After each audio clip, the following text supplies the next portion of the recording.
Dorcey Applyrs joins us now, mayoral candidate. The Democratic primary is coming up here on Tuesday. We really appreciate your time. Thanks for coming on. Thank you for having me. It's been an interesting couple weeks in Albany, and I want to start there because you had a couple weeks ago the mayor, the police chief say crime's down, and then we heard from members of the community that said it doesn't feel that way. And of course, we've had some things happen since then in terms of violent crime. I do want to ask about the perception aspect because of the course of this campaign, we've talked about public safety sort of on a broad address, if you will. But in terms of addressing perception of crime in Albany, how would you plan to tackle that as mayor?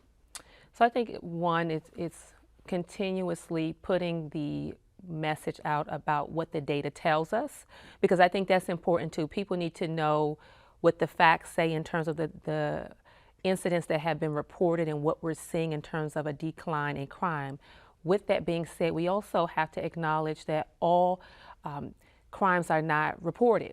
And so we know that there is an underreporting situation in many of our neighborhoods, and we acknowledge that perception is reality as well. And so it is getting the message out to let people know, yes, crime is down, but also being really entrenched in our communities and ensuring that we are putting forth a plan. And I've talked about my three-pronged approach to public safety, putting forth a plan and being a presence in the communities, having our officers in the community, having community folks who are hired to address the issues that we're talking about in the community where people can see them. So this goes from a conversation of, yes, this is what the data is telling us, to community folks as well as visitors to our city actually seeing and feeling safe as they walk our streets. In terms of the data, I'm curious because I've seen, the last 10 years what it's looked like. And yes, incrementally it's down year to year. You could say the last couple of years. But you go back to 2019, it's still up violent crime from then. Is there a point, I guess, where maybe you get back to that point where maybe things do start to feel different because the data does then reflect that like the drops haven't been extreme enough to make people really feel better? Yeah, and I think we also have to acknowledge that we are in a very different place post-pandemic.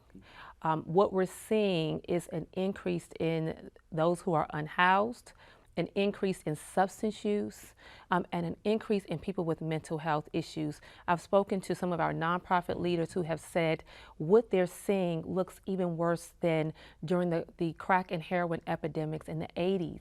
And so when we talk about crime and public safety in our city, we have to be clear about what we're talking about.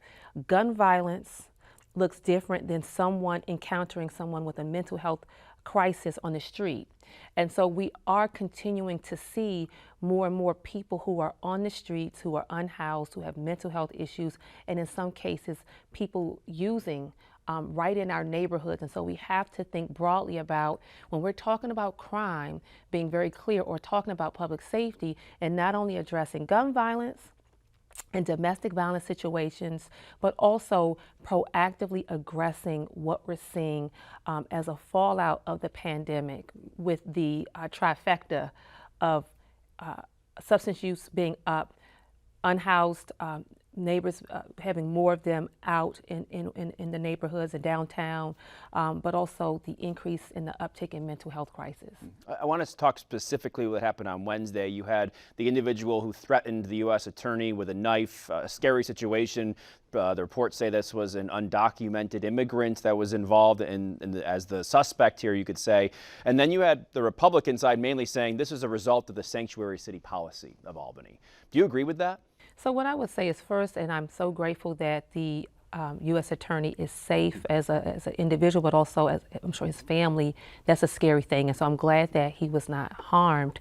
I think regardless of someone's citizenship status, the truth is we should be focused on addressing crime and public safety across our city, no matter what. And so while I know that this is very much a controversial issue, we need to be focused on the true issue, and that is anyone in this city, regardless of your citizenship status, should be held accountable if you decide you want to commit a violent act. You do not get a pass if you are a citizen or non-citizen, and I think we have to be very clear about what the real issue is, and not used this political windstorm. We know that this is such a controversial issue. I think people get distracted by that. The real issue is people in Albany want to feel safe in their homes, in their neighborhoods, visiting stores, and we need to tackle that, and that's the real issue. I know, of course, you have a role as the city auditor that you've been working on over the past few years here, under the umbrella of the administration, and obviously that comes with that checking, some of the things that is going on there. What would you do differently, as mayor compared to what this last mayor has done in her tenure? Differently in terms of just in general? Policy, when it comes to public safety, when it comes to addressing blight, any of the things that you've seen and experienced even in your office that you would do differently compared to the current administration. Absolutely. And one thing I want to acknowledge to our viewers is that the Chief City Auditor is an independently elected public official. And so the Chief City Auditor does not work for the administration. The roles were designed to work in partnership. That's how I see it, but they are two independently elected positions. I think the first thing is communication. We talked about public safety, people's perceptions. In the absence of communication, people are left to make decisions not having factual information. And so as mayor, one of the things that I would prioritize is ensuring that we are communicating with our residents, our business owners, to talk about how the city is responding to the crises that they are experiencing, whether that is public safety, whether that is how we are tackling the housing issue. People, if you don't communicate it, it's not happening. That's first and foremost. Also, aggressively address public safety. I've talked about my three-prong approach. I think it's imperative that we are out in the neighborhoods, in the communities, working with community-based organizations, but being a presence. And I think people have communicated, they don't feel a presence from city government. And so I have a track record of being a boots on the ground elected official. I am in the neighborhoods, I am talking to people, and that's the type of leadership that residents can expect from me as well as business owners. As we get closer to Tuesday, you've been campaigning now for a while. Anything you would like to address that you've encountered, that you've heard, to the voters now? Absolutely. I first am so grateful and thankful that the voters in Albany have allowed me the privilege, the opportunity at their doorsteps on street corners to talk about why I am the best and most qualified candidate for the job of becoming Albany's next mayor.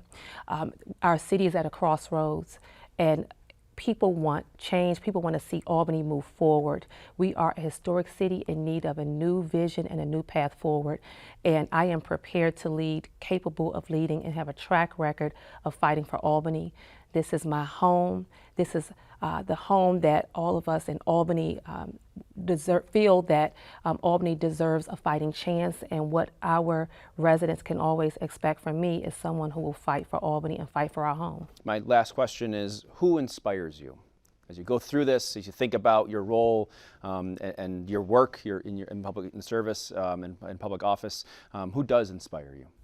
I would say the youth of our city inspire me as I am walking through our neighborhoods or interacting with businesses, and I see families in there. The future has to look bright for our young people. We are responsible. We have an obligation to ensure that we leave a city to them that sets them up for success.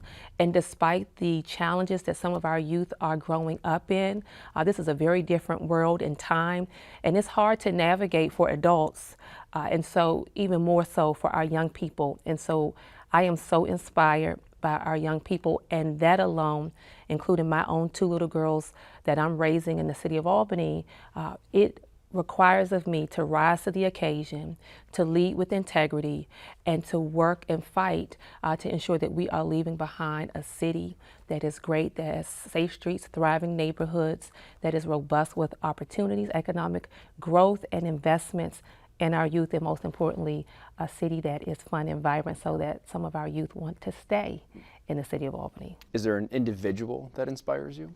Like a person that you've looked up to, or one that that you've seen and admired? That would always be my mom, who has passed away, but one of the fiercest women I've ever known. My mother was a single mom of 4. She raised us and really worked hard as a DC police officer and a federal officer at the Pentagon. She was also a beat cop. That's a tough job for a single mom, and she served our city with integrity, and she was the person who taught me first and foremost what it means to promote this ideal of public safety that is community-centric. So we saw her struggle. We saw her work very hard, but it is because of her sacrifices that I'm able to, she walked so that I could run. And so I am running in more ways than one. Today I'm running for mayor, but it is because of my mother's sacrifices that I am the woman sitting before you today. Thank you for your time, Dorcey. Appreciate it. Thank you.